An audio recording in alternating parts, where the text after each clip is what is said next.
Buonasera, bentrovati, ci ritroviamo puntuali con Corner all'indomani della gara del Catania. In realtà non era una gara, diciamo, di campionato in calendario normale, ma era un recupero il match con il Trapani, 25esima giornata, spostato più volte, poi alla fine si è giocato ieri con ottimi risultati certamente per il Catania. Avete già intravisto nell'inquadratura larga chi sono, diciamo, i miei compagni di avventura, di viaggio di questa sera. Io comincerei in maniera diversa oggi, però, perché vorrei andare subito dall'altra parte dello studio e salutare la nostra Giulia. Grazie Angelo, buonasera a tutti. Vi ricordo il numero per poter interagire con noi è 342 771 2855. Aspetto come sempre i vostri messaggi. Anche perché qua c'è il tavolo della briscola a 5. Ecco, esatto. Allora, Angelo Patanella, avete sentito subito. C'è la tavola del briscolone. Buonasera. Alessandro Vagliasindi. Direi della briscola pazza. Buonasera. Della briscola pazza mi sta bene. Buonasera a Max Velotto. Buonasera a tutti voi. E grazie anche a Carlo Breve, grazie a te, Angelo, di essere con noi. Pensavo che tu ribadivi lo scopone scientifico, però facciamo no. così, guarda, Patanella. Sì. Nel frattempo che va la copertina di Bacchetto per me. Ci vediamo subito dopo.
Allora, abbiamo rivisto i gol di ieri sera, abbiamo rivisto anche il ricordo ieri sera allo stadio di Orazio Russo. Allora noi vogliamo diciamo, proseguire da questo punto di vista, perché sentiamo intanto le parole di Toscano sulla partita di ieri, ma legate chiaramente al ricordo di Orazio Russo, e poi subito dopo vi faremo sentire qualcosa di inedito. Si tratta di una canzone, ma di questo ne parliamo subito dopo le parole di Toscano.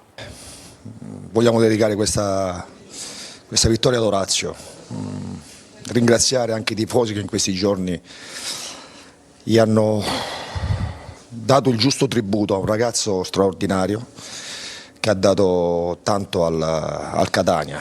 Ci ha insegnato, questo che è successo di Orazio ci ha insegnato tante cose come persona, ma soprattutto anche che Catania, con tutte le sue contraddizioni, sa riconoscere chi ha fatto tanto per questo club, che ha fatto qualcosa di importante, ha lasciato il segno, ha avuto il giusto tributo. Siamo vicini alla famiglia perché sono delle persone straordinarie. Ripeto, non sono stati 2 giorni facili.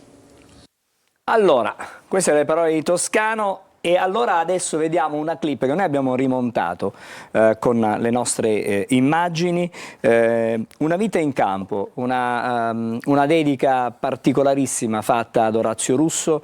Nella notte, dopo aver ricevuto la notizia della sua morte, Pierluigi Napoli e Roberta Poma hanno scritto, musicato questa canzone, che noi abbiamo rimontato con delle immagini fatte nostre, un omaggio ancora a Orazio Russo.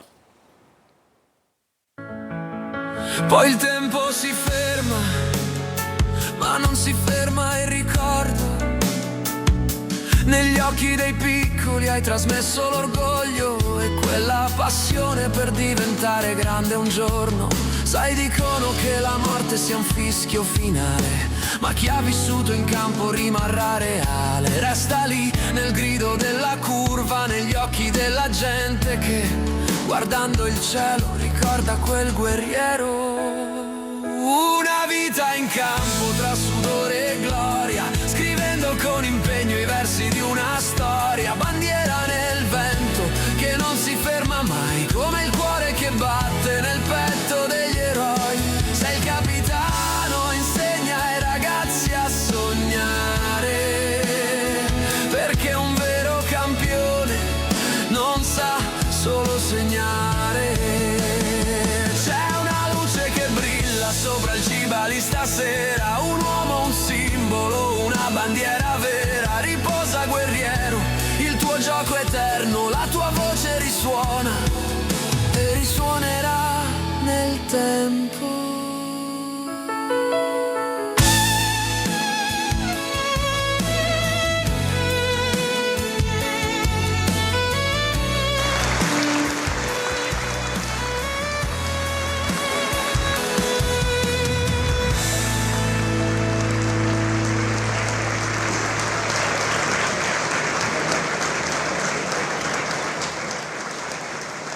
L'omaggio del Massimino, l'omaggio anche del Trapani con il suo allenatore ai figli di Orazio Russo, ma comunque a tutta la famiglia, a tutti, alla moglie, ai parenti e il nostro ancora una volta rinnovato diciamo, affetto nei confronti di Orazio, nei confronti di tutti loro, perché Orazio ha rappresentato per tantissimi anni, per almeno diciamo quasi 3 decenni, facciamo così, anche il Catania. Abbiamo perso un grande imitatore, tra l'altro, perché, come appreso dalla voce di Elvira durante la cerimonia funebre in cattedrale, Orazio era un abilissimo imitatore e chiaramente faceva ridere a crepapelle tutti i suoi compagni d'avventura nel Catania.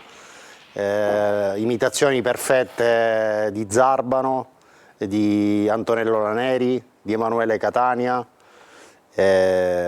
insomma anche questo è bello ricordare di Orazio Russo, perché oltre un campione in campo è stato soprattutto un campione nella vita. Allora, adesso proviamo a tornare alle cose di campo e allora la prima persona che vorrei sentire stasera è Carlo Breve. Perché Carlo? Perché tu ieri sera hai seguito con noi a Diretta Stadio la partita del Catania, hai seguito in qualche modo anche la metamorfosi di questo Catania che fino a qualche giorno prima aveva dato segnali di essere una squadra timida, di essere una squadra poco, diciamo, aggressiva, di essere una squadra anche con formazioni non probabilmente del suo rango, non dico in difficoltà, però non all'altezza della capolista, diciamo così, di essere capolista. Che Catania hai visto in campo? Angelo, mi sono fatto un'idea, mi sono andato a spulciare un po' le sconfitte e le brutte prestazioni del Catania. Tutte coincidono con una formazione dove i 2 trequartisti che sono stati schierati in quelle situazioni sono 2 trequartisti di qualità: Cicerelli, Imenez d'ausilio, Bruzzaniti d'ausilio, giocatori con caratteristiche di grande qualità che preferiscono ricevere palla addosso e che non attaccano la profondità. In queste 3, prima di questa vittoria, il Catania ha giocato sempre con Imenez e d'ausilio. Cosa significa questo? Che nell'ultima Toscano è tornato indietro, ha rimesso le sue certezze, ha messo Lunetta, che è un giocatore fondamentale per caratteristiche tecnico-tattiche, è un giocatore che più si avvicina a una seconda punta insieme a Rolfini.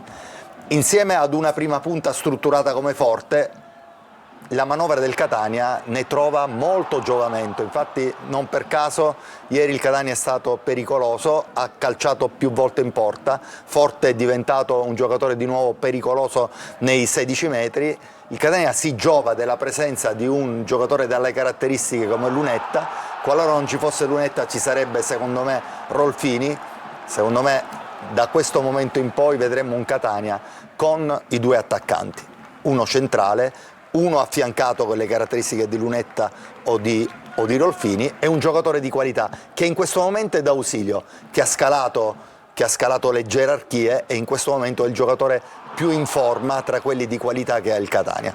Quindi mi aspetto in questo spezzone di campionato che qualche altro giocatore che ha fatto bene ma che ha dato il suo contributo in questo periodo magari sarà tenuto un po' più fuori, più a riposo.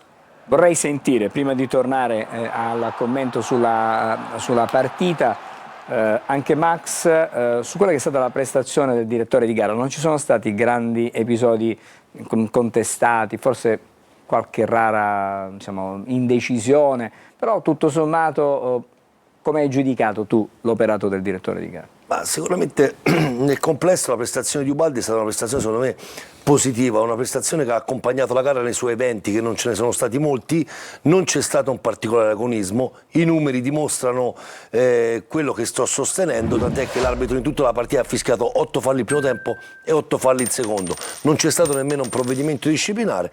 Unica pecca, unico neo di questa prestazione, secondo me c'era un calcio di rigore su Forte. Adesso lo vedremo nella moviola. Su Francesco Forte, perché ieri c'erano due Forte. Francesco Forte, sul Forte del Catania. Patanè, sei stato in rigoroso silenzio fino a questo momento, ma dovresti essere breve. Sono stato anche non commosso, come Carlo, breve, no. ma breve tu.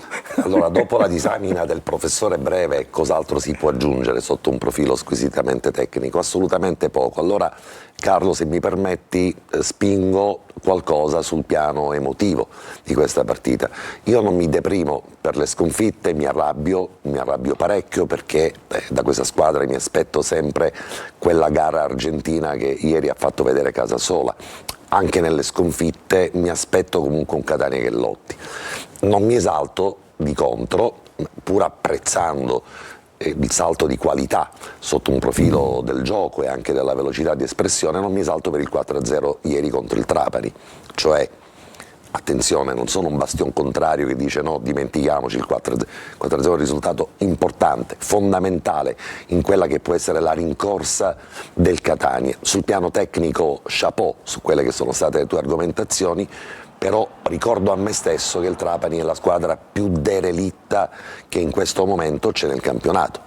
Una squadra dove Aronica deve fare di necessità virtù, aveva perso le ultime 3 partite. Una squadra che era partita benissimo in questo campionato, ricordiamocelo, poi i punti di penalizzazione, ma quello che è successo a gennaio è stato un vero e proprio esodo dei nomi più importanti, i capocannonieri del Trapani sono scomparsi, sono stati ceduti, le vicende societarie, i punti di penalizzazione, tutti i rischi connessi che si sono poi ovviamente riflessi nella prestazione ultima del Trapani. Quindi benissimo che il Catania abbia vinto, benissimo avere ritrovato un giocatore che dalla panchina ha dimostrato di essere uno di quelli che potranno fare al caso del Catania, non l'avevamo mai visto, Fabio Ponzi, 25 minuti di partita, 2 assist, benissimo i 4 gol, benissimo il momento evocativo, ma attenzione, misuriamo anche il contesto dell'avversario, che è un Trapani che è una squadra obiettivamente oggi da ultima posizione in classifica, lo dicono le ultime 4 prestazioni e le ultime 4 gare, e ovviamente vorrei che poi tutti quanti mi spiegasse come mai il Catania contro il Trapani fa una prestazione come quella di ieri e contro il Siracusa, perché non temo le partite in casa dove lo scivolone ci può anche capitare, è normale. Temo invece l'approccio fuori casa, quello che abbiamo visto contro squadre mediocri fuori casa, è quello che sta compromettendo il campionato del Catania, il primo posto del Catania. È anche vero, e concludo, così mantengo fede all'impegno che ho avuto con Angelo, che partite contro Salernitana e Benevento sono quelle che nella retorica del calcio si dicono si preparano da sole. non hai bisogno di preparare Salernitana-Catania, non hai bisogno di preparare Benevento-Catania. Temo il percorso del Catania quando dovrà affrontare altre trasferte che invece denotano un approccio emotivo e anche tecnico assolutamente lacunoso. Allora Alessandro, fra poco darò la parola anche a te. Prima ci fermiamo, breve sosta, ricominceremo con qualche messaggio e poi Alessandro Vagliesindi a Corner.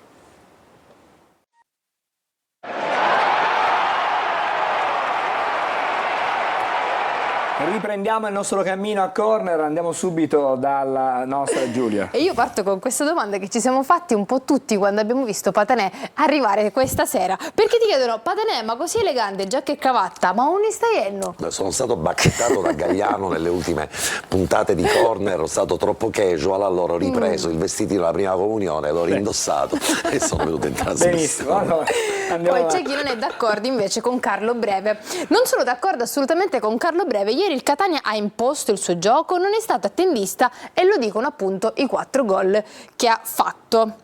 Non è stato attendista. Attendista. Ma quello che ha detto Carlo non mai Ma non ho contraddizione. detto che il Catania è stato attendista, ho detto che il Catania ha ritrovato le proprie certezze e quindi giocando con un attaccante in più, perché Lunetta è a tutti gli effetti un attaccante, ha trovato la propria identità e l'ha ritrovata.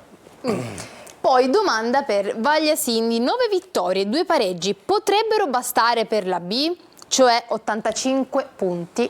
Dipende molto la media dai confronti diretti, soprattutto quello a Benevento. Però Poi. più o meno diciamo, l'oscillazione va dagli 80 a salire, quindi poi per individuare l'esatta quota promozione ne parliamo dopo Benevento-Catania. Ne parleremo dopo. Bella partita, finalmente cinica e combattuta. Certo, il Trapani visto al Massimino è lontano parente di quello visto al Provinciale. Giocando così anche con il Giuliano ci può dare conferma di una ripresa delle potenzialità della nostra squadra. Ancora 2 messaggi? Sì, ho una domanda stavolta per Velotto. Alla Salernitana è stato concesso un gol battendo a sorpresa una punizione mentre l'arbitro era chino a segnare il punto di battuta. Lo stesso episodio è accaduto contro il Siracusa e invece l'arbitro ha fermato l'azione di gioco del Catania. Per favore, può darmi una spiegazione? Grazie. Come potremmo non dargliela? Max. L'episodio era Sorrento-Salernitana, Se vuoi ti rileggo la domanda. punizione veloce battuta dalla Salernitana, Allora, diciamo poi gol che- di Lescano. Sì, diciamo che il segreto in questa situazione sta in una cosa sola e basta. L'ho spiegato anche nella puntata quando fu rilevato questo episodio di Sorrento-Salernitana. Allora, chi batte il calcio di punizione ha tutto il diritto di batterlo immediatamente, ok? Basta, servono 2 condizioni, che il pallone sia fermo e che sia nel punto in cui è avvenuto il fallo. La richiesta della distanza avviene da chi batte il calcio di punizione, quindi se il giocatore che batte il calcio di punizione chiede la distanza, l'arbitro deve avere il tempo di verificare la distanza e riprendere il gioco con un proprio fischio. In questo caso qua a Siracusa io non posso sapere se il giocatore che ha battuto il calcio di punizione ha chiesto prima la distanza e poi dopo ha battuto e quindi l'arbitro dice mi hai chiesto la distanza, ora mi devi dare il tempo di mettere il giocatore della barriera a distanza, quindi è tutto qua il segreto, sta nella volontà o meno di chi batte di verificare la distanza. Bene. L'ultimo messaggio, L'ultimo, senza domande, Enzo, no. se possiamo. Il campionato inizia adesso. Catania, tutto è ancora possibile. Mostrate la vera potenzialità che c'è in voi. Benevento, aspettateci perché stiamo arrivando. Bene, adesso andiamo da Alessandro Vagliesindi e siamo in debito con lui di un'analisi della partita. Allora, in questo tavolo si gioca a briscoli in 5, però la cosa particolare è che non ci sono gesti, tic, smorfie, messaggi trasversali. Qui si va, Qui di si getto. gioca pulito. Esattamente. Cioè, la cosa bella di questo tavolo è che nessuno sa niente dell'altro per quello che sarà l'intervento. Delle carte dell'altro. Assolutamente. Angelo Patanè mi ha praticamente ciulato l'intervento. E quindi Perché cosa ha facciamo detto adesso? esattamente quello che avrei voluto dire io. E allora la pongo in un altro Ma tu modo. avresti detto meglio, Assolutamente. in maniera più elegante, io ci ho messo un po' così. No, tu l'hai detta nel modo perfetto come ti è congeniale. Io invece mi appoggio a una grafica, quindi vi spariglio completamente il mazzo e chiedo a Gaetano Marano di mostrarci la prima grafica, perché aumenta... Quindi vai in contropiede, attenzione. Esatto. Ma lui è la re del Io vado in piano B. ripartenza, Lui io vado in è la ripartenza. re del piano B. Andiamo con la prima schermata, perché questa schermata alimenta delle riflessioni, perché se noi andiamo a verificare il rendimento casalingo del girone C, possiamo vedere che il Catania è la squadra che ha il maggior punteggio di tutto il girone. Sì, è vero, uguale al Benevento, 38 punti in 14 partite casalinghe, ma ha una differenza reti superiore. Catania ha 30 gol fatti e 0 subiti in casa, la differenza reti del Benevento è leggermente più bassa. Poi c'è il Cosenza a 30 punti in 14 partite, il Potenza che ha addirittura una partita in meno, 13 in casa, ne ha fatto 27 punti, un dato abbastanza a sorpresa. La Salernitana ne ha 26, quindi la Salernitana sicuramente alla Rechi ha perso gran parte di quello che è il risultato di questa stagione, 26 punti in 13 partite. Il Trapani 25 punti al provinciale su 13 gare e il Casarano con 25 punti in 14 gare al Capozza. Il Catania, se avesse fatto, non dico tanto, ma 2 vittorie in più fuori casa, oggi sarebbe praticamente appaiato al Benevento. E se andiamo ad analizzare Appaiato dove ha anche perso, prima anche, no, anche, 2 vittorie in più sono dai, 4 punti, oggi ne ha 5, il Stacco sarebbe a 1 punto.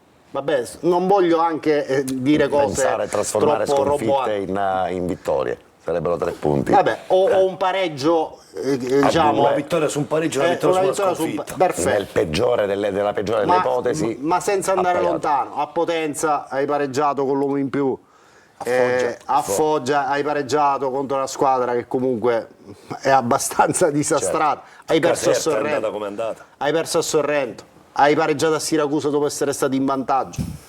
C'è uno sperpero che oggi pesa tantissimo, perché quella schermata ci dice che il Catania in casa è la squadra più forte del campionato, anche più del Benevento. Noi dall'esterno vedevamo le partite interne del Benevento e dicevamo ma il Benevento in casa è una cosa invece incredibile. Il Catania ha fatto ancora meglio e questo dato secondo me deve essere un'ulteriore spinta emotiva, una molla in più Però, Alessandro, per farci, ma non lo dico a me stesso, lo dico alla squadra, lo dico allo staff tecnico, lo dico proprio a chi poi in campo scende in trasferta ed esce al campo sempre con tanti rammarichi. Ora, visto che le prossime 2 trasferte sono le partite che attendiamo da una stagione, chissà che magari E che il Catania ha vinto in casa, tra l'altro. la Crisalide diventi farfalla. Chi lo sa? Sarebbe davvero... Chi lo sa? Alessandro, però è la 26ª giornata di campionato, ieri si è recuperata la 25ª, è stata fatta la 26ª, ci avviciniamo alla 27ª, ma ti sei dato una spiegazione del perché questa squadra abbia insomma disseminato punti in trasferta, cioè quale sia stata veramente, perché Toscano, Toscano parla sempre di prestazioni eccellenti qualunque squadra, ma prestazione c'è quasi sempre, ma i risultati non arrivano. L'altalenanza di questa stagione purtroppo è molto condizionata dagli infortuni di giocatori fondamentali in ruoli chiave. Catania ha perso intanto Aloy, che secondo me era il centrocampista perfetto, che purtroppo non abbiamo poi potuto surrogare né con le scelte interne né con le scelte di mercato. No, fammi finire. Il centrocampo è il cervello di tutto il resto della squadra. Dal rendimento del centrocampo passa il rendimento della difesa e dell'attacco. Sì. Quindi secondo me tutto vero, non voglio sto dire che sono degli alibi, sto facendo delle constatazioni oggettive. Non vi parlate uno sopra l'altro, la constatazione oggettiva, non ti ho chiesto di fatti perché il Catania non abbia 6 punti di vantaggio, 8 sul Benevento. Ti chiedo che con l'immanenza degli stessi infortunati, degli stessi giocatori, delle stesse emergenze, questa squadra in casa ha un cammino, fuori casa ha una flessione che non è da prima della classe. Cioè, nessuna squadra del girone C ha un pubblico come quello che c'è il Catania, e guarda che non è una frase fatta, ma giocare con 18-20.000 spettatori che ti spingono anche su un calcio d'angolo a favore, guarda che è una cosa che è impagabile, vale 2 giocatori in più, ok? Il ragionamento che ti facevo prima è che è una squadra che vive di automatismi, perché abbiamo capito il modo di lavorare di Toscano. Toscano è maniacale sugli automatismi, gioca in quel modo e quello è, ma vive di automatismi. Quando ti vengono a mancare i pezzi che ti devono muovere poi tutto l'ingranaggio, Di Gennaro recentemente, Aloi, Cicerelli, cioè stiamo parlando di giocatori che in questa categoria fanno la differenza. Il Benevento al momento ha avuto un cammino senza condizionamenti di questo tipo. È stato un campionato dove hanno giocato sempre quelli, tutti i ruoli chiave li hanno occupati sempre quei titolari, quindi ha potuto gestire il campionato, secondo me, nelle giornate che finora sono disputate, in modo migliore rispetto al Catania. Per non fare un botta e risposta, Sì. poi allora esploriamo altri argomenti, Alessandro, che partono proprio anche da questa considerazione. Certo. Cioè, a questo punto chi è in panchina resterà in panchina, chi è stato in panchina ieri è destinato alla panchina perpetua, e allora perché è arrivato Bruzzaniti, e allora perché è arrivato Caturano?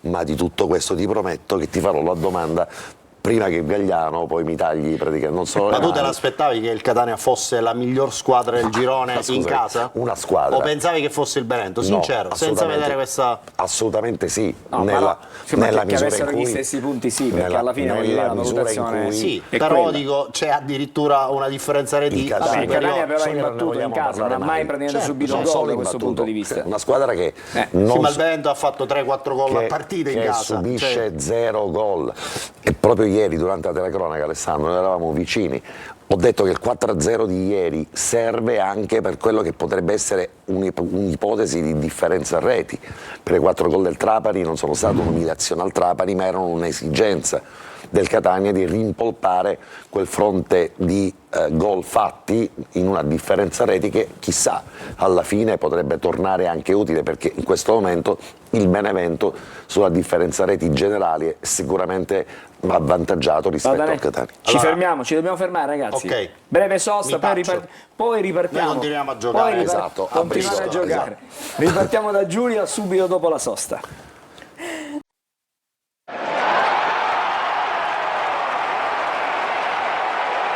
Come promesso andiamo da Giulia. Alessandro Vagliasindi, bisogna essere obiettivi, gioco non ce n'è, ma gli episodi, ne vogliamo parlare di quanti punti abbiamo perso causa arbitri, Potenza, Casarano, Caserta, continuo?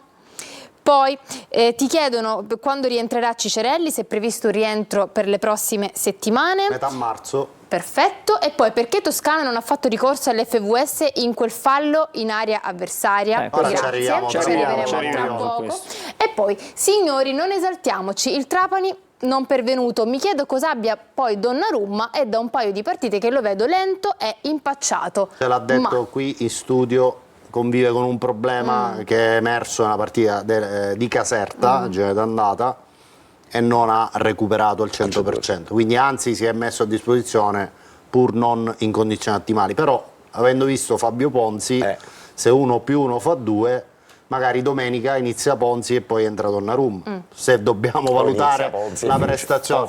Inizia Ponzi e finisce Ponzi, perché Ma non hai 90 minuti Ponzi, perché è chiaro che viene da una lunga inattività, ha fatto ieri 25 minuti assolutamente di qualità, magari ha un'autonomia di 60, 55, 60, si può fare una staffetta, al contrario. Maurizio, io ricordo che lo scorso campionato nel girone di ritorno riuscivamo a vincere fuori casa e non invece in casa. La squadra era nettamente inferiore a quella di quest'anno. Come mai questa involuzione da parte di Toscano? L'anno scorso c'era Roberto Inglese che segnava in quasi tutte le trasferte. La differenza secondo me è proprio lì, quest'anno abbiamo Caturano che sta sempre in panchina, a volte neanche. a volte neanche. A La volte cosa la che- slogatura. L'ultima. Scusate, la cosa che mi sorprende è perché abbiamo preso Bruzzaniti quando abbiamo tanti trequartisti. I soldi spesi per Bruzzaniti non potevano essere spesi per un centrocampista di qualità? Domanda per lo studio, vi lascio Mi così. pare che Patanè prima ha sollevato Però questa c'è Carlo questione. qua, e qui è questione No, tecnica. Bruzzaniti d'accordo di averlo preso perché doveva sostituire Cicerelli, poi se nelle gerarchie in questo momento d'ausilio è il più in forma di tutti, è giusto che giochi d'ausilio. Bene, Magari allora, si poteva fare altro in qualche altro reparto. quello si può sempre. Il Allora, Catania non ha comprato un centrocampista di qualità, ma ha comprato il centro sportivo.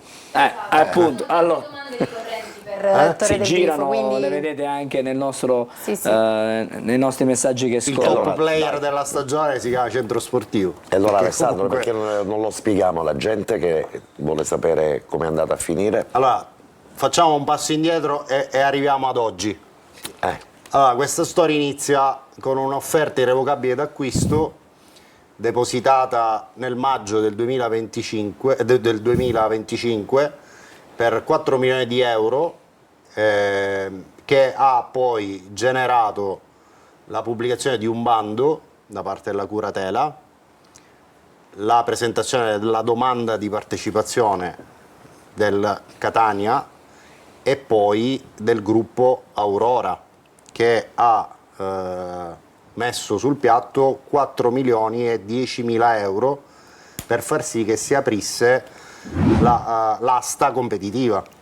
Ricordiamoci che il 23 ottobre si è svolta questa asta competitiva con rilanci da 250 mila euro, che si è chiusa dopo una serie di rilanci qualche secondo prima del gong, che era alle ore 13. In origine la scadenza era alle ore 12, ma se ci fosse stato un rilancio nei 15 minuti precedenti le ore 12, la gara sarebbe proseguita in proroga di un'ora, quindi fino alle ore 13. E così è andata. L'offerta definitiva, che ha posto appunto le condizioni dell'aggiudicazione al Catania, è arrivata qualche secondo prima della scadenza delle ore 13, 5 milioni e 500 mila euro. Da qui i vari passaggi formali fino al versamento del saldo prezzo di qualche giorno fa, 4 milioni 900 mila euro, più i 600 di cauzione, il 15% di 4 milioni che era già stato versato. Nel frattempo, scusami Sì. Alessandro, girano le immagini di Angelo Pandolfo che è andato col suo zainetto e il suo Stato con il drone, più col che suo, cose. col suo elicotterino a sorvolare Torre del Grifo, così la gente la può vedere così come oggi, così come è adesso. Com'era, perché come sarà ve lo spieghiamo. Come ve lo oggi, spieghiamo. come Ok. oggi. Quindi versamento saldo prezzo 4,9 più altri oneri fiscali, oneri di pubblicità, spese di vendita, sono altri 300 mila euro circa. Quindi l'operazione nel suo insieme è costata 5 milioni e 800 mila euro circa. Oggi è stato stipulato il rogito qui a Catania, l'amministratore delegato. Abbiamo anche una foto, possiamo Sì. vedere il momento della firma, Alessandro, mentre Sì. eccolo qui il momento. Questa è la firma appunto di Vincenzo Grella, amministratore delegato del Catania, che sostanzialmente ha posto la prima pietra sulla ricostruzione di Torre del Grifo. Ricordiamo un impianto chiuso dall'aprile del 2022, quindi sono 4 anni circa, e quindi è necessario avviare un intervento di riqualificazione molto importante. Così Già era. domani mattina. Così Queste era. sono immagini, Così era. diciamo, dell'inaugurazione, quando il centro era nel massimo del suo splendore, piscine, campi da calcio. E Già non so. domani mattina, vi stavo dicendo, ci saranno dei professionisti che si recheranno a Torre del Grifo per, diciamo, i primi interventi, che sono quelli, diciamo, basici, cioè riallaccio della luce, dell'acqua, cioè le cose essenziali per iniziare una pianificazione degli interventi che riguarderanno in primissima battuta i 2 campi in erba. Una stima di insomma 90-120 giorni per riaverli in condizioni di piena praticabilità. Si penserà alla remissione in pristino degli spogliatoi, poi dei campi in erba sintetica, dove gli interventi saranno un po' più gravosi perché c'è da fare un lavoro molto più importante rispetto ai campi in erba. E poi via via la sede, insomma, e tutte le altre aree del centro sportivo che necessitano di interventi. Contemporaneamente è in dirittura d'arrivo l'acquisizione di un terreno limitrofo al centro sportivo, che Pellichera vuole destinare alla creazione di altri campi e che nelle valutazioni della dirigenza dovrebbe diventare l'area riservata alla prima squadra del Catania. Cioè il Catania andrà poi in prospettiva a allenarsi non su questi campi, andrà sui campi che verranno creati. Chiaramente inizialmente usufruirà dei campi che attualmente esistono, ma in prospettiva l'idea è appunto quella di dotare l'area di altri campi dove andrà appunto a svolgersi l'attività della prima squadra.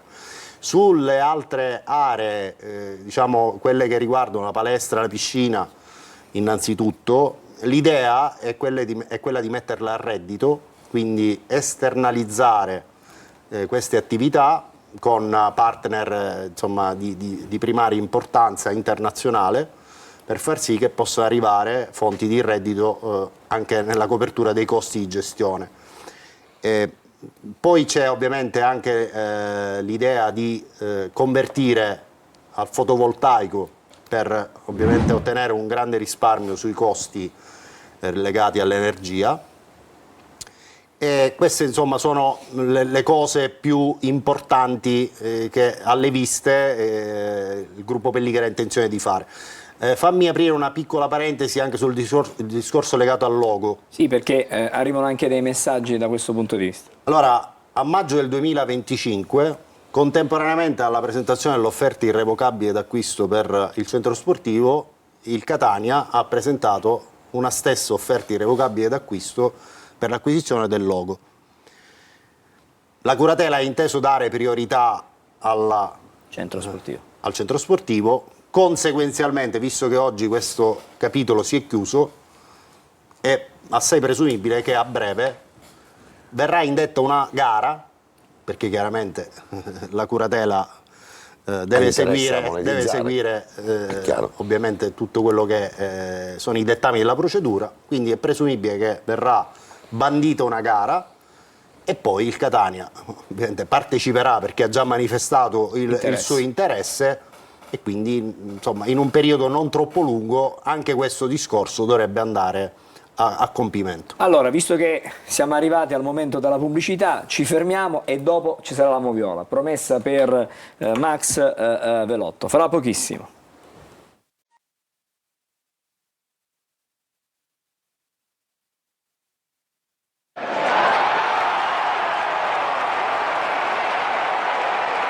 Eccoci, allora come promesso adesso c'è la moviola. Però Patanè continua a guardarmi le carte. Esatto, io non devi copiare. Anche perché hai parlato di onestà fino a poco fa, hai detto che giochiamo a volevo vedere se ancora ma lui ha approfittato di un momento. Proseguire. Perché, la facciamo fare questa moviola? Sì, oppure... però che nelle cosa? sue carte ancora non ho sbirciato la parte, lui ha fatto una parte tecnica straordinaria. E tu che cosa? Io voglio aggiungere soltanto due aspetti. Ma lo facciamo ora oppure dopo? Intanto il Catania è l'unica squadra di Serie C che ha un centro sportivo che ha la stima del tribunale, quindi non una stima fatta da un mediatore, da un sensale qualunque. Valeva, così come l'avete visto, 28 milioni di euro. Il Catania lo ha realizzato negli anni della Serie A e quindi è una struttura per una squadra e una società capitalizzata da Serie A. Il Catania oggi è in Serie C e ha una struttura che vale 28 milioni di euro 2 anni fa, stima del tribunale, acquistata con soldi veri, non con i soldi del credito sportivo, con il quale venne realizzato poi il parziale pagamento di questa mega struttura. E oggi il Catania può dire di avere nel bilancio sociale un valore che non stima il Catania. Un asset importante, no? Un valore di un bene immobile, al di là dei valori dei giocatori, un valore di un bene immobile che non stima il Catania, ma lo stima il tribunale, e mette a bilancio un bene che vale 28 milioni di euro, 30 milioni, ma volendo fare la stima del tribunale, su via, 28 milioni di euro. E con questo asset... 28 milioni era la base d'asta della prima tornata. Io sto parlando non del valore, ma proprio quello che era stato Certificato. il certificato, il prezzo conveniente col quale si poteva comprare il minimo prezzo di allora.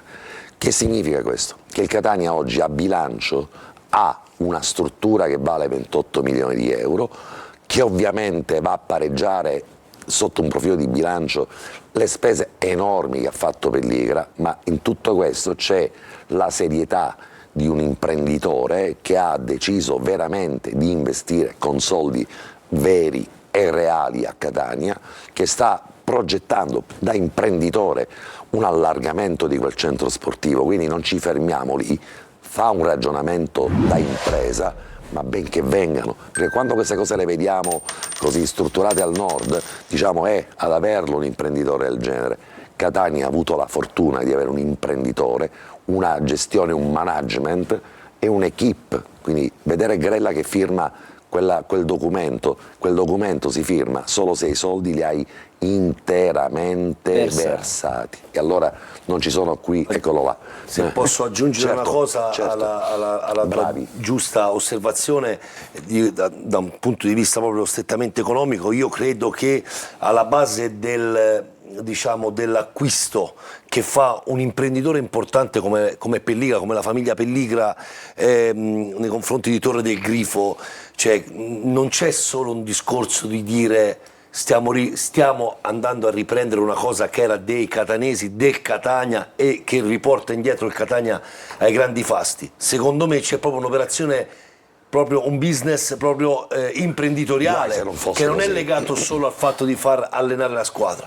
Quindi quando è stata valutata la possibilità, rapporto costi-acquisto in più in un business planning dove si prevede che determinate attività possono essere cedute a terzi, possono essere date in gestione e quant'altro, questo è un centro che oltre ad avere un valore capitale proprio strutturale pari a quello che ha certificato il Tribunale, a breve, nell'arco di un paio d'anni, avrà un valore nettamente superiore, uno per la ristrutturazione che subirà, sui quali giustamente la famiglia Pelligra investirà, ma soprattutto per la redditività che avrà negli anni, perché qui verranno firmati contratti importanti con società importanti che renderanno ancora il valore dell'intero immobile, rimanendo l'immobile di proprietà del Catania, con una redditività altissima, quindi un valore importante. Max, Più l'ampliamento con gli altri campi, quindi questa è una grandissima operazione finanziaria, va bene, fatta con intelligenza e con grande lungimiranza. Adesso ma siete sicuri che tutti siano contenti di questa operazione? Che ne so, a me che mi importa. Una domanda. Va bene, pensavo che dovessi giocare l'asso. Facciamo così. Il Tavazzi c'è sempre, no? C'è quello che sempre...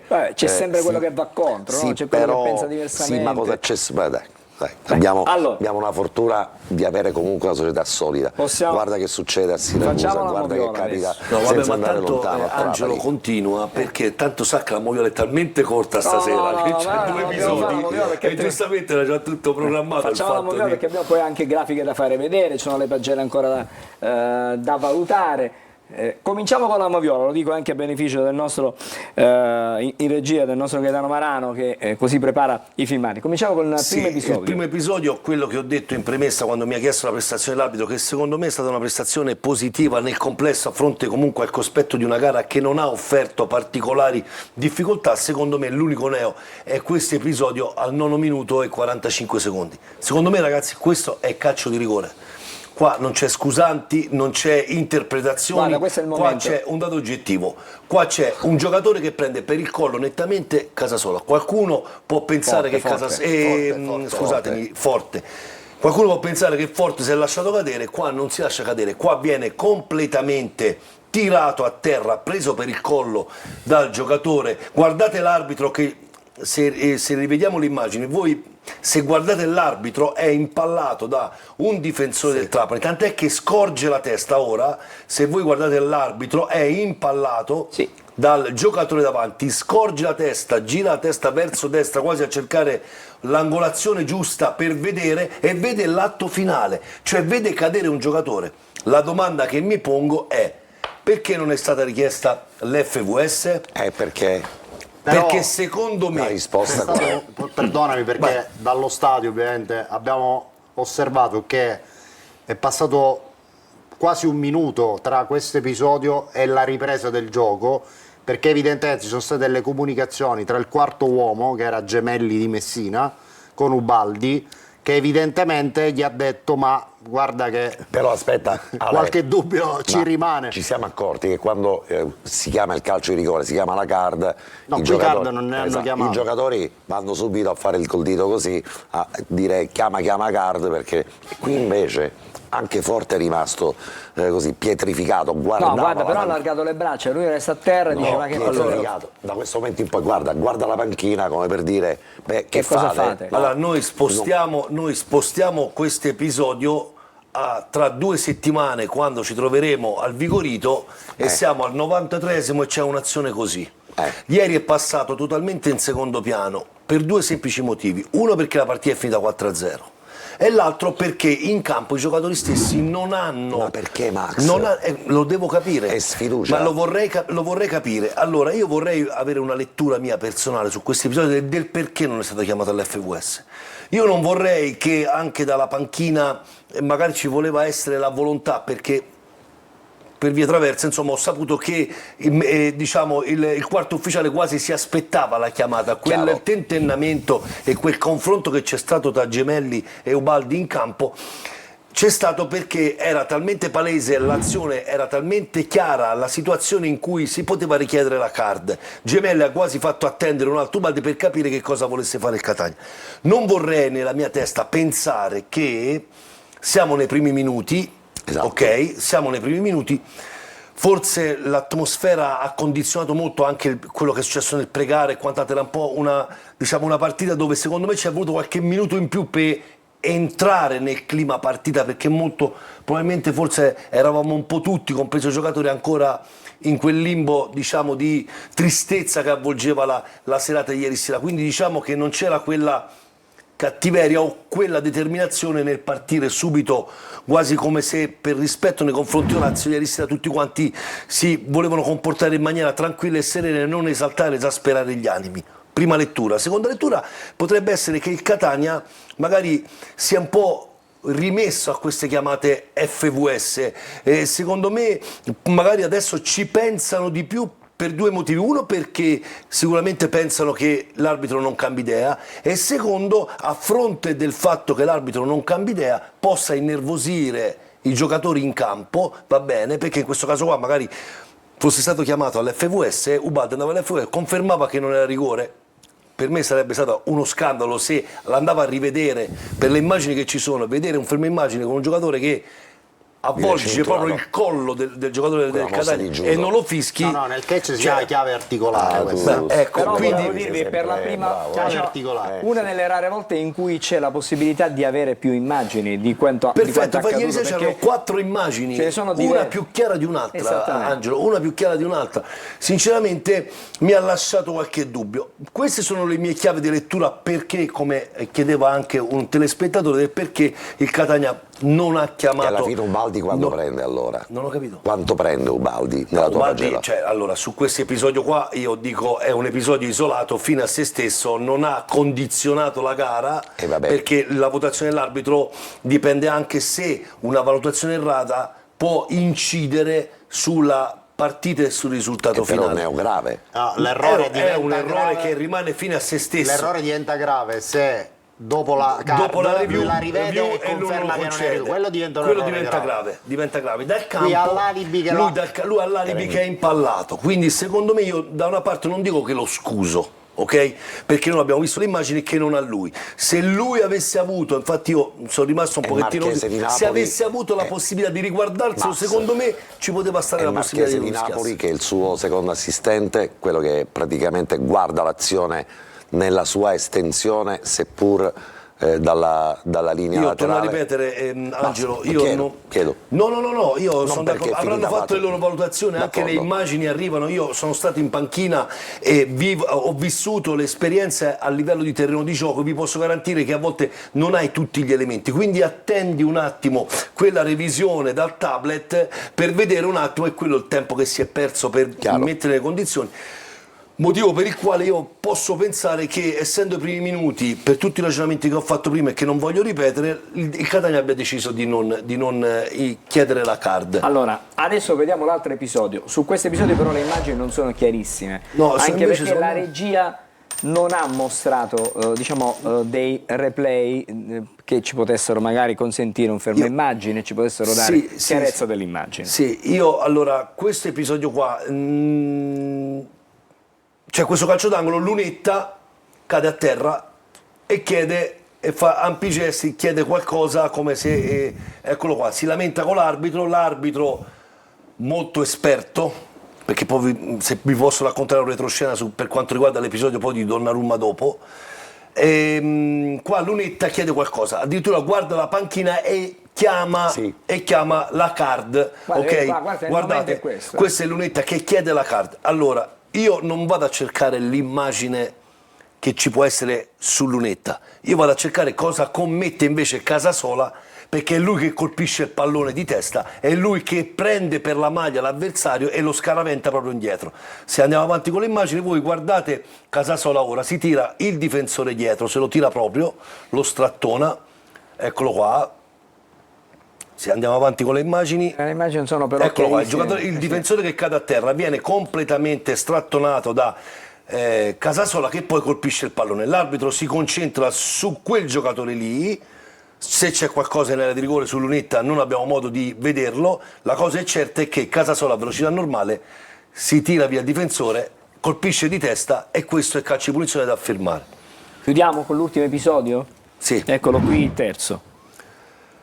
Qua secondo me l'arbitro commette un errore, perché allora abbiamo sempre detto che il braccio, se colpisce una parte del corpo in corsa, in dinamica, qua non c'è violenza, qua non c'è volontarietà, qua c'è un braccio che nel muoversi, va bene, colpisce il viso di Donnarumma. Allora, quando si colpisce il viso, che è ritenuta una parte debole, una parte molle del corpo, il gioco deve essere interrotto e il giocatore deve essere sanzionato con un'ammonizione.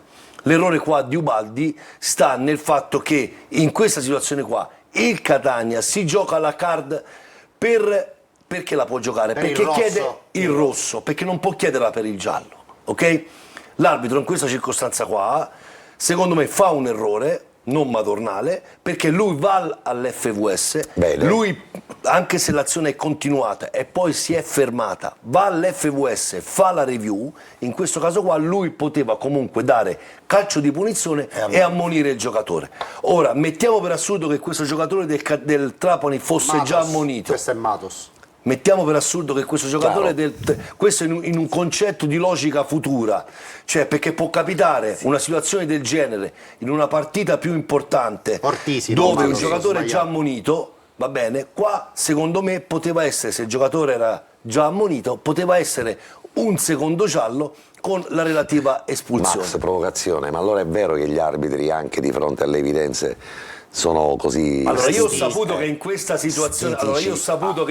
situazione, qua addirittura l'arbitro ha detto non chiamare la card perché io ho visto tutto in diretta, quindi talmente l'esperienza di Ubaldi, che è un arbitro al 6° anno, secondo me lui consapevole che aveva fatto una cosa non giusta, per non indurre il giocatore a chiedere la card, gli ha detto non chiamare la card perché non c'è niente. Ok? Qui invece Donnarumma ha preteso giustamente che venisse richiesta la card, ma lo torno a ripetere, oggi questo episodio lascia il tempo che trova. Domani, nello scontro diretto a Salerno o a Benevento, un giocatore già ammonito dell'altra squadra commette una cosa del genere e il Catania si gioca all'FVS e l'arbitro non prende il provvedimento di ammonizione che porterebbe all'espulsione, sarebbe un errore gravissimo. In tutto questo, mi spieghi come fai a dare una sufficienza a Ubaldi?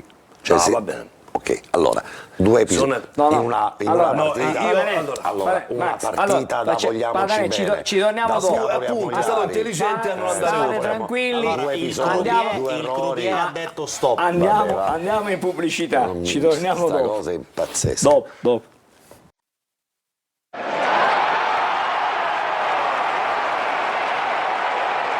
Allora, ti giochi la carta, gioco non vale la carta, No, questo tavolo non va. mi gioco la carta. Perché è scarabocchiato? Questa è scarabocchiata, me la gioco, posso giocare troppo la carta. pasticciata, Mi hai gioco la fatto- carta anch'io. Max, posso chiederti una cosa?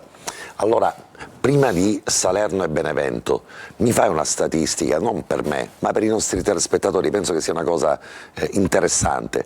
Prima di queste due partite, sugli arbitri, una statistica degli arbitri che hanno cambiato le loro decisioni nel caso di chiamata di card, e poi prima di Salerno e prima di Benevento mi fa una scheda non solo sull'arbitro che arbitra le partite, ma anche su una statistica, per esempio se Baldi nelle altre partite, per esempio Baldi di ieri, l'ipotetico, aveva cambiato opinione sulle chiamate precedenti, cioè in modo da avere... C'è una cosa tutta tua, una statistica personale in modo del da te, non ho avere capito. la prospettiva generale, cioè quante volte gli arbitri in percentuale hanno cambiato, e poi sugli arbitri designati su Salerno e Max, scrivi, Benevento perché sono È una tante- domanda tante articolata. cose. sì. Lo so, ho capito quello che vuole dire. Così L'arbitro le- designato, quante volte è andato all'FVS Beh, e se quante volte se ha cambiato idea. Perfetto, così non lo sappiamo prima e così ci facciamo anche... Vabbè. abbiamo- Anche sì, un telespettatore sì, che dà la Sì, stessa cosa. quindi Anch'io mi gioco la carta. Ora adesso basta, ragazzi. Max, secco.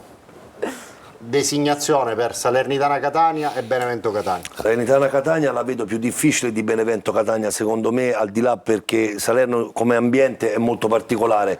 Già tra le tifoserie non è che corra buon sangue e secondo me sul campo come coefficiente di difficoltà è più difficile Salernitana Catania che Benevento. Allora su Salernitana Catania vedo un arbitro esperto, posso vedere un Lovison, un sesto anno, mentre su Catania Benevento possiamo vedere un arbitro, secondo me un terzo anno promettente, che magari è, perché adesso non dimentichiamoci che siamo anche per gli arbitri nei mesi cruciali della la parte finale del promozione. campionato, dove Trampolino, chi è trampolino. alto, chi è in graduatoria alto si sta giocando la promozione, quindi secondo me ci sta pure che si possa vedere un terzo anno giovane Allora.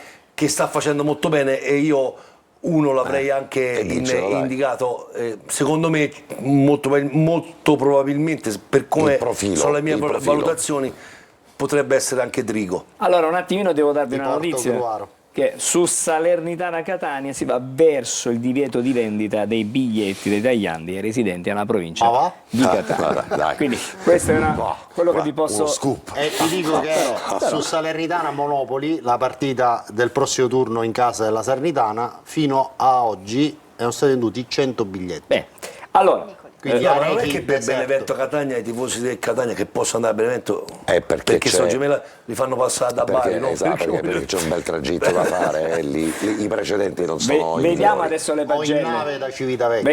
Vediamo il migliore le pagelle. Migliore le sì, pagelle. andiamo a vedere con l'aiuto anche della nostra grafica chi è stato il migliore del match, come molti già l'avete preannunciato, ed è lui, Thiago Mattias, Casasola, con voto 7,5. In versione toro scatenato scava ben presto il solco che distacca le due squadre. Il malcapitato Nicoli se lo vede spuntare da tutte le parti, come se in campo ci fossero due numeri 24. Lui e D'Ausilio sembrano la corda e il secchio, un recipiente ben agitato e colmo di pepite. Innumerevoli le situazioni di pericolo create nell'area ospite, tra autogol procurato, assist forniti e corner conquistati. La ciliegina del gol personale, oltre che pregevole, è lo spunto per mostrare la maglia col 7 listata a lutto. Ben fatto, Tiago. Adesso invece andiamo Che a vedere. poesia, ragazzi. Sì, La bellissimo, corda, così il impegno. secchio, mi ricorda le Sì. favole, però ci ritorniamo, Alessandro, complimenti. Bravo, Grazie. è vero. Una penna importante. Vediamo. Per me però Thiago Casasola non è il migliore soltanto della partita. Per me Casasola è il miglior acquisto che il Catania ha fatto quest'anno. Come rendimento Che t'avevo generale, detto? è vero, come rendimento generale, come rendimento globale, come giocatore, bravo Carlo, che interpreta la leadership di questa squadra, Casasola per me è il numero uno. Vediamo Bravo adesso le Casasola, pagelle. quindi Sei andiamo invece a sembrato vedere. Dan Peterson. No, numero uno. Per me è il numero uno. Numero uno. Sì, eccole qui le pagelle del campetto, ma iniziamo dall'allenatore toscano con un voto 6, quindi sufficiente. Sufficiente anche per Dini con voto 6, Pieraccini 7, Miceli 6, Celli 6,5, 7,5 Casasola, 6 Corbari, 6,5 Quaini, 6 per Donnarumma, sostituito poi da Ponzi con voto 6,5. D'Ausilio 7, Jimenez 6,5 che prende il suo posto, 6,5 anche per Lunetta e Bruzzaniti invece 6 che lo sostituisce, 6 per Forte e 6 anche per Rolfini che poi lo sostituisce. E Ponzi? 6,5. No, assolutamente sbagliato. Dai, No, 6,5. cioè ti ho fatto tutta quanta la bella sviolinata sulle cose straordinarie che hai scritto, poi vedo Ponzi e 6,5. Per me Ponzi ieri, pronti via, Ale, è la mia opinione. Pronti via, A entri me è in piaciuto campo. molto, però 25 minuti non posso valutarlo come Pieraccini che ha giocato facciamo 75 minuti o D'Ausilio che secondo me Facciamo così. dopo Casasola è stato il migliore. Ho visto pachidermi partire dalla panchina. Cioè dovevamo alzare di mezzo punto tutti i voti di quelli migliori, ma dobbiamo considerare sempre il coefficiente di difficoltà della partita. Vero. Secondo me Però- questa non era una partita da coefficiente di difficoltà elevato. Allora, Pronti via, Ponzi entra in campo, 2 assist, 2 gol del Mi è Catania. piaciuto tantissimo, Perfetto. però ci deve essere, ripeto, anche un criterio di valutazione rispetto agli altri. Ok, Ma questo è anche il mio, su quel ma non criterio, è su solo quel- la mia personalissima su quel valutazione. criterio vale 7 Ponzi perché, ti ripeto, è uno di quei giocatori che ha impersonato quel tipo, quella caratteristica che vogliamo ai giocatori del Catania. Ma non Poi- mi ha sorpreso perché Ale, di Ponzi beh, comunque ci sono Ale, referenze importantissime. Paraponzi, Ponzi tra le altre. Esatto, Ma quella mi pare che sia il... quando militava nella nazionale italiana, nelle squadre giovanili della nazionale italiana, Fabio Ponzi, Esatto. faceva, insomma, contendeva il posto, a volte giocava lui, a volte giocava l'altro, a un certo Riccardo Calafiori. Chiaro. Cioè, non stiamo parlando esattamente dell'ultimo arrivato, Bravo. per farvi capire che tipo di proiezione Guarda, questo ragazzo poteva avere, poi magari la nostra non ha regia, rispecchiato guarda quelle che subito, erano le potenzialità. Guarda subito la nostra regia, che noi ringraziamo, e le immagini di Pandolfo come ci portano davvero a vedere il giocatore. Però Alessandro, 20 minuti, vero il coefficiente di partita era basso come difficoltà, ma è anche vero che entrava in una situazione di vantaggio, tutto sommato poteva giocare al risparmio e invece si è subito messo in mostra che è un fatto completamente diverso. C'è un giocatore che ha voluto far vedere davanti a 15.000 spettatori di essere lì, di dire presente, Sono pronto. di dire presente, sono Ci sono. pronto, quindi Toscano, mettimi in campo domenica prossima, fammi giocare fin tanto che posso e poi... Una delle più grosse capacità che può avere un ottimo professionista è proprio quello di saper approfittare dell'occasione Chiaro. per mettersi in mostra, perché è chiaro ed evidente a tutti che mister Toscano è una persona molto, diciamo, che si basa su un asset suo già ben indirizzato, ben amalgamato e quant'altro, quindi quando ti dà quella possibilità possiamo parlare tranquillamente di Allegretto che per, diciamo, Esatto. la gran prima parte del campionato non ha Trovato praticamente spazio. trovato spazio, come c'è stata la possibilità è stato capace di dimostrare che sia a destra, sia a sinistra, sia al centro Una persona giocatore affidabile. bravissimo, farsi trovare pronti, e questo qua deve essere la grossa caratteristica e capacità di avere un professionista a questi livelli, perché le occasioni che ti vengono proposte non sono mai tante e quelle poche che ti vengono proposte devono essere sapute sfruttare al massimo, come ha fatto Ponzi. Posso dire Allora, che Alessandro, dobbiamo- invece Padanè, la sfera che di stai su facendo? Caturano che cosa ti dice? Che segni fai, Padanè? Nel senso, la sfera di Caturano, Se fosse una malattia schedina in- mi giocherei la tripla. Bellissima questa risposta, ci vediamo fra pochissimo, abbiamo un po' di grafiche da vedere e poi il prossimo avversario.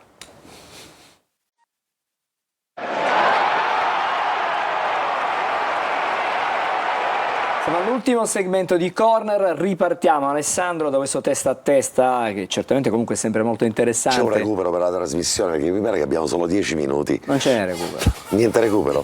Allora corriamo. Corriamo, dai, Alessandro, Allora, il testa a testa. andiamo Dai. ad aggiornare questo dato del rendimento del girone di ritorno di Benevento e Catania. Abbiamo recuperato la partita che mancava all'appello, Catania-Trapani 4-0, distacco che scende a 5 punti da 8. Insomma, il rendimento prevalentemente è diverso in trasferta perché come vedete il Benevento ha vinto 5-0 a Trapani, 4-3 rimontando da 3-1 contro l'Atalanta Under 23 e poi ha fatto un pareggio comunque pesante a Caserta, che rimane un campo molto molto importante. Che ci aspetta il futuro? Ecco, questo è secondo me l'aspetto che dobbiamo valutare attentamente, perché abbiamo domenica alla stessa ora Catania-Giugliano. Possiamo restare un attimo con la grafica precedente per appunto vedere cosa propone il calendario delle due squadre da qui al confronto diretto che sarà insomma tra poco. Eccolo qua. Domenica alla stessa ora Catania-Giugliano, Altamura-Benevento. Partita molto difficile del Benevento. Però posso dire una cosa, a contrario, l'Altamura gioca in maniera in un momento aperta. positivo. Sì, è un trend ottimo, però Sì. per caratteristiche secondo me può essere un avversario ideale per il Benevento, per il tipo di gioco che pratica l'Altamura. Così è una mia personalissima valutazione, ma rimane una partita non scontata. E mi sbilancio che il Catania può guadagnare punti. Beh, speriamo. 1 marzo scende prima in campo il Benevento alle 12:30 a Potenza, 2 ore dopo alla Rechi Salernitana-Catania. Poi 5 marzo c'è insomma il confronto diretto. La madre di tutte le partite. È un bel regalo di compleanno. Allo stadio Vigorito. È un bel regalo di compleanno per me. È vero, tu te lo passi con noi, Angelo, quindi Sarà saremo una bella serata. soprattutto alle 20:30 anche la torta, speriamo di certo. soffiare la candelina Speriamo. a fine. Quindi io credo che in questo segmento temporale sapremo una buona parte dell'esito di questo campionato. Allora, adesso vediamo il Non so se calendario. siete d'accordo. Sì, perfettamente. Vediamo il calendario, così Sì, vediamo ce quali sono i l'ho, prossimi impegni. Arriveranno dopo Benevento. Ce lo ricorda Alessandro. Giulia. Adesso c'è il calendario, guarda, Sì. arriva. Sì, vediamo il calendario perché il Catania gioca domenica 22 febbraio ore 14:30 contro il Giuliano. Poi domenica 1 marzo ore 14:30 Salernitana-Catania. Giovedì 5 marzo ore 20:30 Benevento-Catania e lunedì 9 marzo ore 20:30 Catania-Casertana. Quindi abbiamo un posticipo di giovedì e un posticipo di lunedì.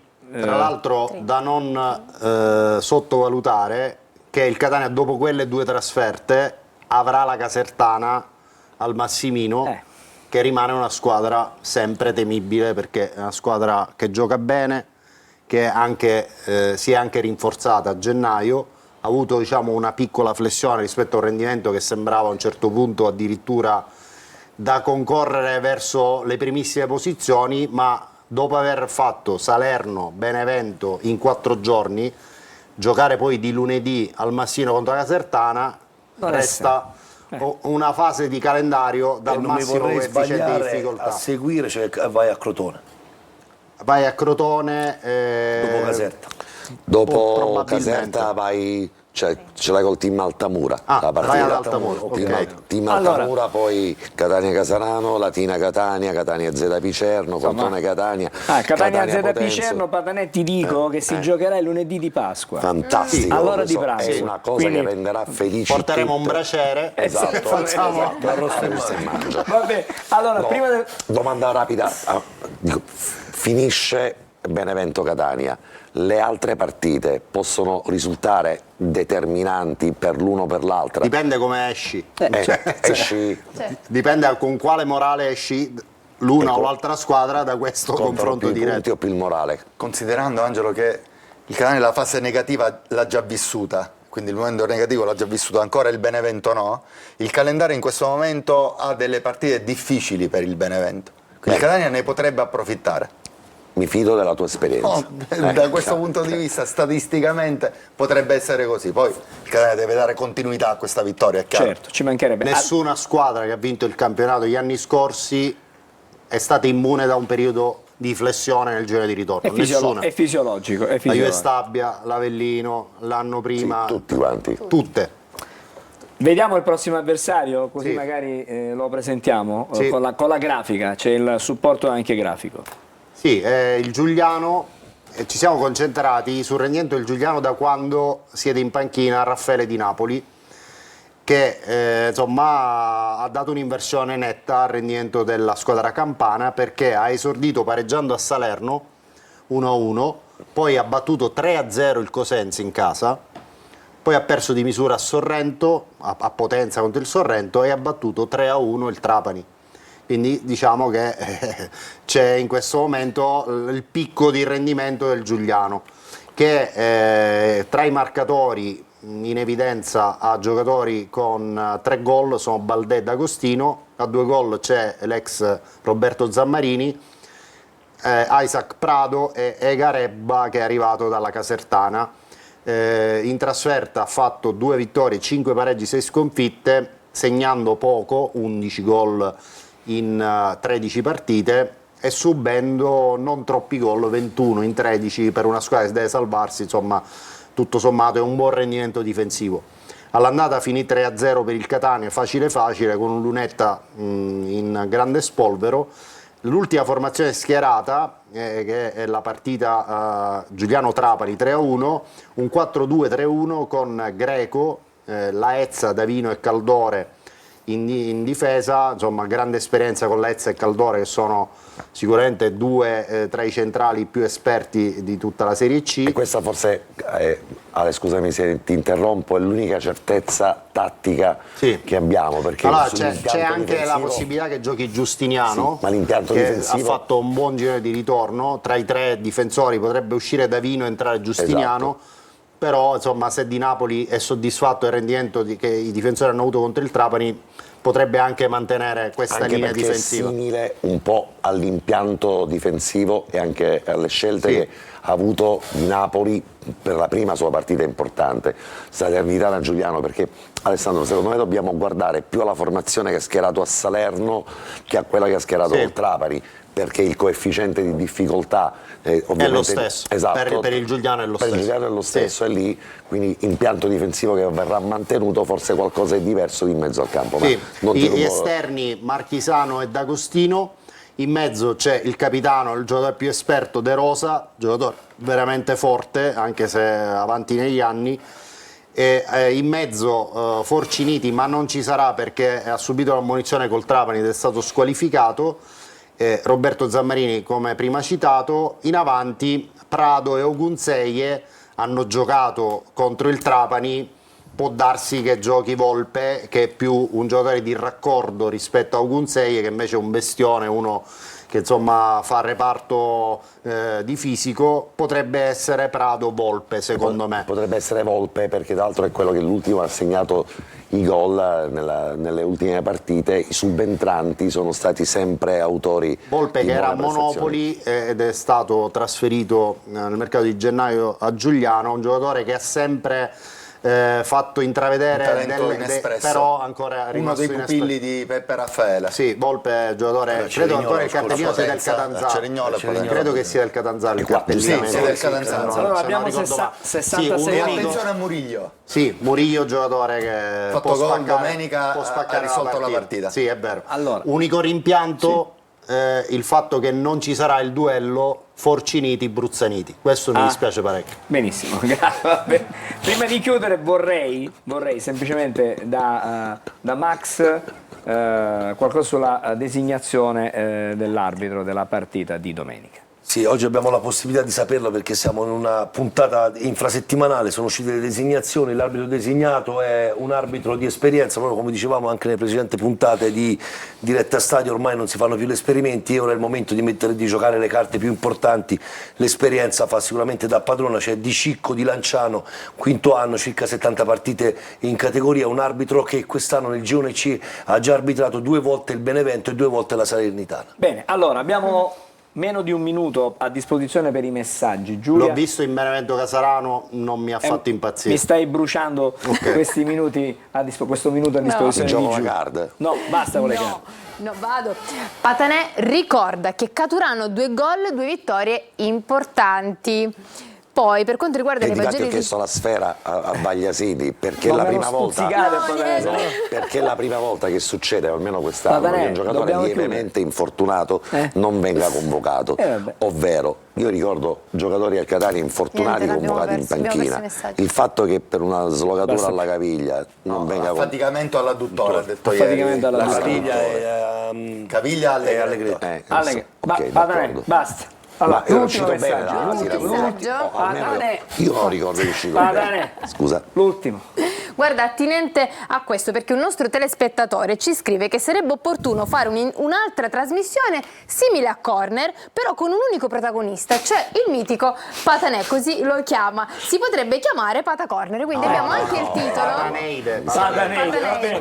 D'accordo, allora, prima di salutarci vi devo ricordare che domani alle 14:30 c'è preview con Marco Carli, che fra pochissimo, ma dopo la nostra sigla, potrete seguire la differita integrale di Catania-Trapani, il commento di Marco Carli e chiaramente il supporto tecnico del nostro Carlo Breve. Noi ci rivediamo con Corner lunedì, ma ovviamente domenica c'è diretta stadio, cominceremo alle 14 per seguire e noi festeggiamo Catania-Giugliano. il nostro fidanzamento, perché in 8 giorni ci siamo visti 6 volte, Sevo, domenica, lunedì, mercoledì, giovedì, e poi a questo punto ci Buonanotte, ci fermiamo qui, grazie a Giulia. Grazie a tutti voi, grazie per averci seguito e ci vediamo domenica. Buonanotte a tutti. Grazie a Max Velotto. Grazie a voi. Grazie a Carlo Angelo, Breve, buonanotte. Alessandro Vagliasini. Grazie, Angelo. E Angelo Grazie a Patanè. voi. Buonanotte, ci fermiamo qui, ci vediamo lunedì.